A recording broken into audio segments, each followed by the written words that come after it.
Hello welcome to another video. ఈరోజు మన కిచెన్లో టేస్టీ పచ్చిరొయ్యల వేపుడు అయితే చేశానండి.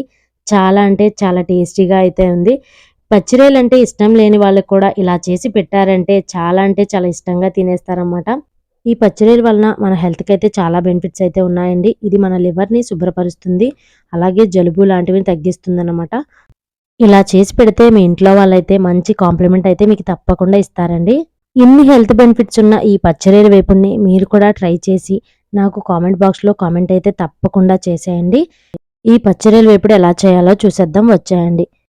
ముందుగా 1/2 కిలో పచ్చిరొయ్యలు అయితే తీసుకొచ్చారండి. సో అవి శుభ్రంగా కడిగేసుకొని ఆ వెనకాలైతే ఒక బ్లాక్ కలర్ లైన్ అయితే ఉంటుందండి, దాన్ని కూడా మేమైతే తీసేసుకుంటాం అనమాట. ఇష్టం ఉన్న వాళ్ళు తీసేసుకోవచ్చు, లేకపోతే అలానే ఉండేసుకోవచ్చండి. సో నేనైతే మొత్తం కూడా అలా ఒలిచేసుకొని నీట్గా అయితే కడిగి పెట్టేసుకున్నానండి. ఇప్పుడు ఇందులోకి ఉప్పు, పసుపు, కారం అలాగే నిమ్మబద్ద అయితే ఒకటి వేసుకొని నీట్గా అయితే కడిగేసుకోవాలండి. పచ్చివాసన అంతా పోతుందన్నమాట ఇలా కడగడం వల్ల.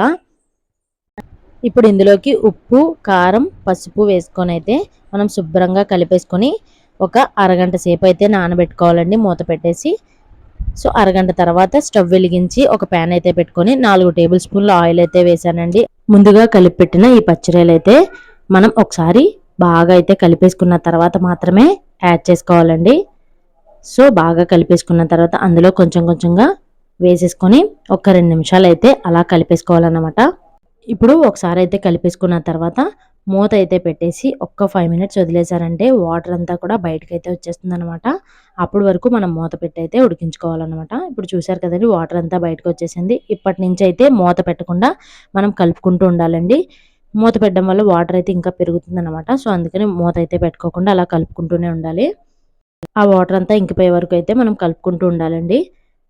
ఇప్పుడు వాటర్ అన్ని ఇంకిపోతే మనకి ఒక 90% అయితే ఈ పచ్చిరొయ్యలు అయితే ఉడికిపోతాయండి. మూత అయితే అస్సలు పెట్టకండి, మూత పెట్టారంటే మాడిపోతుంది. సో మూత పెట్టకుండా మనం కలుపుకుంటూ ఉన్నామంటే ఇవి త్వరగా అయితే మగ్గిపోయి వాటర్ అనేవంతా మొత్తం అయితే ఇంకిపోతాయండి.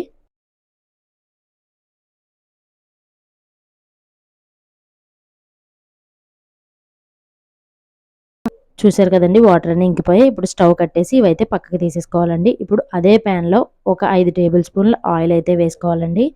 ఆయిల్ కొంచెం హీట్ అయిన తర్వాత మనం ఇందులోకి 3 ఉల్లిపాయలు, 3 పచ్చిమిరపకాయలు, కొంచెం కరివేపాకు అయితే ముందే పక్కన పెట్టేసుకున్నాను అనమాట. ఇప్పుడు కరివేపాకు యాడ్ చేసుకొని ఒకసారి అలా కలిపేసుకున్న తర్వాత పచ్చిమిరపకాయలు కూడా 3 కట్ చేసేసి అందులో యాడ్ చేసేసుకోవాలండి. పచ్చిమిరపకాయలు కూడా ఒక 2 నిమిషాలు వేగిన తర్వాత ఇందులోకి మనం ముందుగా కోసి పెట్టుకున్న ఆనియన్స్ కూడా ఇందులో వేసేసుకొని మొత్తం అంతా కూడా ఒకసారి కలిపేసుకొని సాల్ట్ అయితే యాడ్ చేసేసుకోవాలండి. సాల్ట్ యాడ్ చేయడం వల్ల ఉల్లిపాయలు అనేవి బేగా మగ్గుతాయి అన్నమాట. సో సాల్ట్ యాడ్ చేసేసుకొని ఒకసారి కలిపేసుకొని మూత పెట్టేసుకొని ఒక 2 నిమిషాలు అలా ఉంచారంటే ఉల్లిపాయలు అనేవి బాగా మగ్గుతాయి అన్నమాట. సో ఉల్లిపాయలు ఇలా మగ్గిన తర్వాత ఇందులోకి అల్లం వెల్లుల్లి పేస్ట్ అయితే ఒక చిన్న నిమ్మకాయ సైజ్ అంతా అల్లం వెల్లుల్లి పేస్ట్ అయితే అందులో యాడ్ చేసుకున్నానండి. మరీ ఎక్కువ వేయద్దు. సో కొంచెం అల్లం వెల్లుల్లి పేస్ట్ వేసుకొని కలిపేసుకున్న తర్వాత పచ్చివాసన అంతా పోతుందండి. ఇప్పుడు పసుపు అలాగే ధనియాల పొడి, గరం మసాలా అలాగే జీలకర్ర పొడి అయితే యాడ్ చేసుకుని మొత్తం అంతా ఒకసారి కలిపేసుకున్నానండి. అందులోకి ఒక టేబుల్ స్పూన్ అయితే కారం వేసుకున్నానండి. ముందుగా మనం పచ్చిరొయ్యల్లో వేసాం కాబట్టి కారం అయితే కొంచెం వేసుకున్నాను అనమాట. అవి కూడా కొంచెం మగ్గిన తర్వాత పచ్చిరొయ్యలు కూడా యాడ్ చేసేసుకొని మూత పెట్టి ఒక్క 2 నిమిషాలు మగ్గించుకున్నారంటే మన టేస్టీ పచ్చిరొయ్యల వేపుడైతే రెడీ అయిపోయిందండి. స్మెల్ కూడా అద్దిరిపోతుంది అనమాట.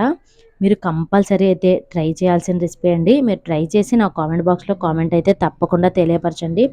మా ఛానల్ని ఫస్ట్ టైం కనుక చూస్తే సబ్స్క్రైబ్ చేసుకోండి. Thank you.